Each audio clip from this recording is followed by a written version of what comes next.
Welcome to my third Featured Friday video, and I'm going to be testing out some different things with the lighting. The last two videos that I made, you can tell by last week's, and then next week's will have the same lighting. It seemed darker, and my first Featured Friday video where I had the card stationary had some glare issues. So I'm gonna just kind of try to hold the card and see if that kind of helps you see the card a little bit more. I can also twist it a little bit so you can see that beautiful pre-release symbol. As you can see, today's Featured Friday card is a Gyarados Prerelease card from the Dragon series. Now this card isn't very valuable. If you wanted to just buy it now, I think you could find it for around $15 to $25. Depending on what site you were at, depending on if eBay was in stock, that sort of thing. I ended up buying mine at I think a fairly good deal, which I think you can easily find them at closer to around $10 to $12. But the reason why this is kind of a big deal for my collection is that it's one of the last of the pre-release cards that I need to complete my pre-release collection, excluding the Raichu pre-release, of course. I count that as more of an error card.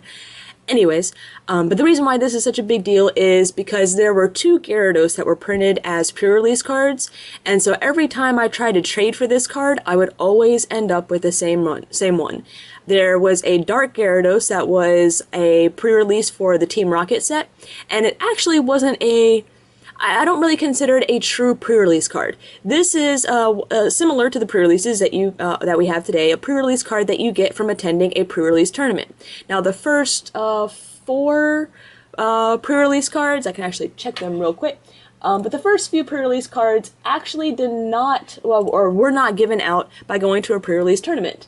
Yes, the first four. Clefable, Aerodactyl, Dark Gyarados, and Misty Seadra were all given out as Pokemon League promos, and that's why you typically have quite a few more of them in rotation, or not in rotation, I'm sorry, but on the market than you do some of these other ones. Gyarados was actually the second pre-release card to ever be released for at a pre-release exclusive tournament. I think that just makes it a little more cool, just getting a card for going to an event and then it never being available again. I think that's just a very interesting feature. And like I said before, my frustration with getting a hold of this card was that everyone thought that when I had Gyarados pre-release listed on my wants list website, you know, this has been on my list for years. They always thought it was Dark Gyarados, and I even listed the set, the Dragon set, EX Dragon set, and it still, I would trade for them. People would insist, oh yeah, it's from the right set, I know it is, and I would get Dark Gyarados. I can't tell you how many Dark Gyarados I had traded for, returned, yeah, just quite far too many. So I just finally gave up on finding a trader that was able to hook me up with this card, and I bought it. But I'm extremely happy that I bought it. It was a nice eBay sale, mint condition card. I can't find anything, you know, really wrong with it. So very pleased to have another mint condition card added, added to my collection.